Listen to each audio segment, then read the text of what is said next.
This takes place 12 years ago. I was 12 years old, and my gifts were starting to happen. My aunt and cousin had stopped by to stay for the weekend. It was a Friday. The day was normal, nothing strange about it. My cousin and I just hang out for the day. My cousin and I had to share a room, and her bed was against one wall, and mine was located at the wall on the other end of the room. Hers was by the door, and mine was against a wall at the other end of the room. That night, we both went to sleep as normal. As I was sleeping, I felt someone staring at me, so I woke up. I pulled the covers off me and sat up. Standing at the end of my bed was a little girl around 7 or 8 years old. Just a reminder, my cousin and I were 12 going on 13. She had blonde hair, blue eyes, and was wearing this bright, heavenly-looking dress. She was looking at my cousin at first, who was still sleeping in her bed, snoring. Then she turned to me, smiled. It was a huge, happy smile, beautiful white teeth with no stains. She reached out her hand, and at this point I stood up and ran out the room, yelling for my grandmother.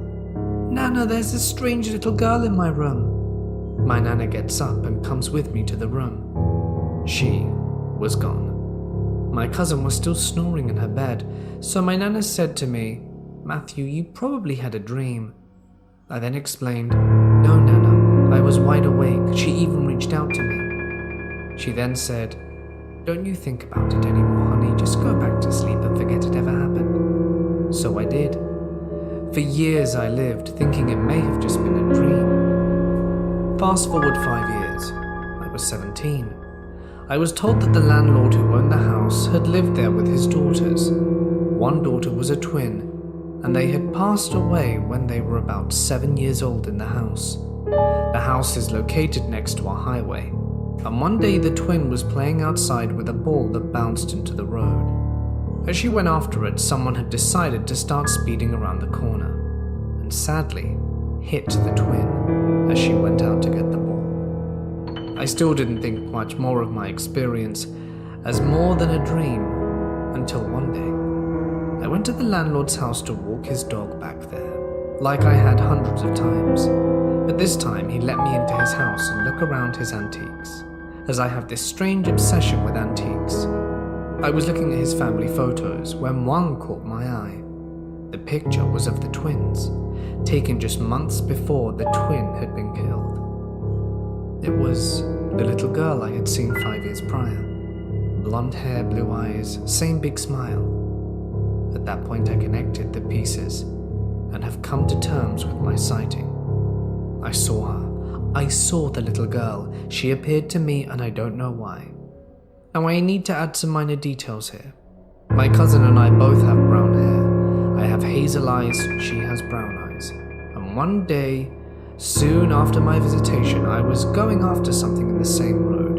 And as I did, I heard a little girl yell my name, and I was the only one home. So I turned around and replied before stepping into the road. And as I did, a speeding car went by, and it would have hit me had I stepped out. The next experience I had was when I was 10.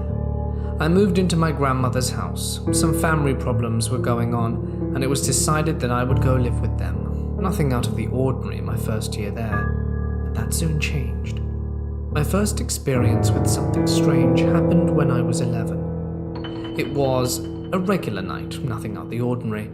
I was sitting down at the table with my Nana, playing checkers and having a good chat. Suddenly, we heard someone running through the hallway.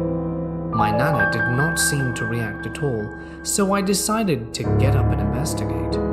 She told me to leave it be, but I was a kid and full of curiosity. It was dark, no lights on, and I did not think to turn any on. As I approached the hallway, I heard the footsteps stop. Then they suddenly started to run towards me, not at an extremely quick pace, so fast I couldn't react. Just as they reached me, they stopped, and no one was there. I walked away scared and unsure of what I experienced. As I was walking away, I turned to look back, and that's when I saw a bright light flash, followed by a large orb appearing. It zoomed back into the hallway and vanished. I never told my nana out of fear of not being believed. My next experience happened a few weeks later. I was playing outside alone. My back started to burn an itch, so I went inside and asked my nana to look at my back. She suddenly asks me, "What did you do to your back?" I told her I hadn't done anything. I'd not laid on my back or put my back against anything. It just started burning. My back was covered in scratches, all over, about 13 in total, and they looked like nails had scratched me. The next experiences happened over a period of time. The first one is of multiple experiences that happened on a night like any other. It was just my nana and I living in the house. It was about 9 at night when we suddenly heard people working and talking in the basement. Loud bangs, the sounds of shovels digging up the floor, and the sounds of the floor being hit by something suddenly filled the house. I got scared and asked my nana about it, and she told me it was the ghosts working in the basement. I got the courage to look. I turned the light on and opened the door, fully expecting to see someone standing there. There was nothing. No one. The sound stopped completely, and I decided to go down and look. Nothing was touched, nothing was moved, and no one was down there. As I went to shut the door, I heard someone yell to me, "Let us work in peace." I quickly shut the door and walked away, and the sound started up again. Fast forward 2 years later, and in the middle of the day it started again. Same thing, no one was there. Fast forward 4 years from there, my nana passed away, and my mum and I moved into the house. I had a friend over, and we were in the living room directly above the basement when suddenly the sound started up again. The floors started to shake, and the loud bangs and talking could be heard throughout the entire house. My mum comes in and asks what the sounds are, and without skipping a beat, I tell her to let the spirits work in peace and to leave them alone. This last one is my final experience. This next story takes place over a period of 8 years. Some backstory. The first part of this house was constructed in the 1850s and was a farmhouse. The next part of the house was constructed in the 1980s, when the landlord I knew who owned it decided to add it on for his wife who had fallen in love with the house. So because of this, the house had 2 attics. One required a rung ladder to climb into, and had no floor, just a series of boards about 6 feet apart from each other, and was mainly used as an insulation attic. The other was your usual attic, with stairs that led into 2 big rooms. While the attic with stairs we'll call Attic 1, and the one without stairs and a floor we will call Attic 2. Whenever I was told I had to go into Attic 1, I always had a bad feeling, and dread overtook me every time I went. I found myself struggling to go into the attic because of these feelings. Well, every time I'd go in there, I'd hear someone breathing from whichever room would be opposite from me. Regardless of the day or time, it would always scare me. Goosebumps, cold chills, and the breathing would always happen every time I went into the attic, which made it rather difficult to have to go there from time to time. One day, I was asked by my nana to go up and look for something. She told me exactly where it would be. It was in room 2 in a box, up on the furthest corner to the right. So essentially the deepest you could get into the attic. I said okay, even though fear immediately struck me. I was not a scared child. Fear was not a part of me until I moved into this house. So I opened the attic door and thought I heard someone take a step at the top of the attic, like someone had just finished walking up the stairs. So I paused for a moment, took a deep breath, and proceeded to start up the stairs. As I was going up, I could hear whoever walking towards where I would be going, which terrified me, but I proceeded anyway.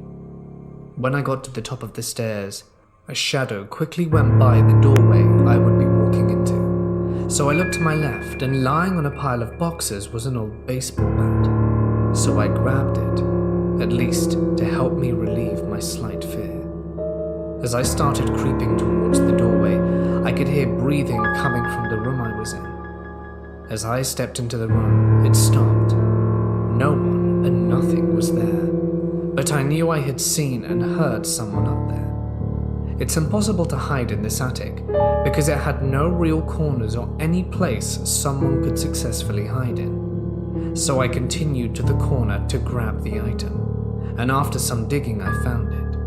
So I quickly walked back to the top of the stairs, and as I started down them I decided to look back towards the room I was in and saw a shadow standing there. I jumped down the rest of the stairs, shut and locked the door quickly, and gave my Nana the item she had asked for. She asked me what happened, and all I could say was nothing. Now I'm going to make the rest of Attic 1's experiences quick because all of them were like that.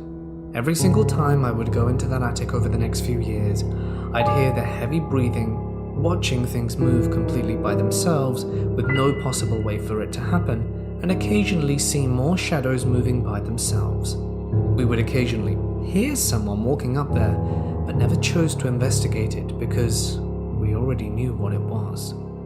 Now on to Attic 2. This attic. There are no words to describe this attic. When I asked my Nana about this attic one day, she told me to never open the door. Upon asking why, all she said was, "Matthew, there's something evil up there. Something so dark and angry it should never be released." So I said, "Okay," and never asked about it again, because I could see the terror in her eyes, and nothing ever scared her. One morning as I awoke from a heavy sleep and started to get onto my PlayStation 2, I heard someone walking up there. 4 extremely heavy footsteps, which would be impossible because there was no floor to walk on, and with the force of these steps, the boards would have not have been able to support it. So I decided to wake my Nana and tell her about it, but they had stopped by the time she awoke, so she went back to sleep. This took place when I was 12. A short time later, I was outside throwing a ball against the side of the house where the window to that attic was located. I threw too high and ended up breaking the window. So my grandfather had to get a new window and go up there to fix it. My Nana was furious because she never wanted that attic door to be opened. This is where the activity in the house started to ramp up. A few years later I was 14 and started to act rebellious against the ghosts in the house and started to say and do whatever I could to get them going. Like an idiot, I'll admit it, but I did not know any better. My bedroom door was located almost just underneath the doorway to Attic 2, and one night I decided to do my best to get them going. So I said, "If you were truly real, you wouldn't be scared to make yourselves known." Big mistake. A moment later I saw a shadow standing outside my doorway, underneath the Attic 2 door, and then I heard it say in a loud, old and stern voice, "No," and it quickly disappeared. Now, listeners, there is still one more part to go in my time in Hell House, but I'm gonna leave this one on a lighter note. As I grew up in the house, I would at random times smell the strong scent of either cinnamon or roses. I would always go tell my Nana when it happened, and it would never be in the same part of the house, and it was never at a certain time. It was always and completely random. When I asked my Nana about it, she told me that our landlord's ex-wife, who passed away in the house, loved the smell of cinnamon and roses. She also told me that when I smelled one, that it was either her warning that either something good or bad was going to happen. When we smelled cinnamon randomly without any source, something bad was going to happen and vice versa. As an example, one day my cousin, who I mentioned in the story about the little girl, smelled cinnamon at the top of the stairs one day. She went outside to play, that day like any other, but after a while she ran into the house screaming. At one point she had fallen and landed on a corn plant stump, and part of it had gone up her nose. She was quickly taken to hospital. One time when I was 12, I'd smelt cinnamon strongly in the doll room, and later on that night, I had fallen on a trash bag after getting scared by my mum's ex-husband and sliced my foot wide open from something sharp in the bag. Another time, after my grandmother had passed, I smelt roses in one of the rooms, and later on that day I got a promotion and raise of work. That isn't all that she would do though. Before the doll room had become such, it was just another living room with a TV, and was where my nana would sit and watch TV and rest. But every so often, out of the corner of her eye, she would see a full-body silhouette that was pure white quickly dash from the beginning of the room into the hallway, and it scared my nana so much that she turned that room into the doll room, where she stored all her dolls and moved her living room stuff to another part of the house. One day, when I was sitting in the doll room looking and studying all the antiques and other collectibles, I too saw this white silhouette dash from the beginning of the room to the hallway. After that, I did everything I could to avoid going into that room again. I hope you enjoyed the stories. Every bit of them is true, and it made my life growing up hard, because I always felt like I was being watched in that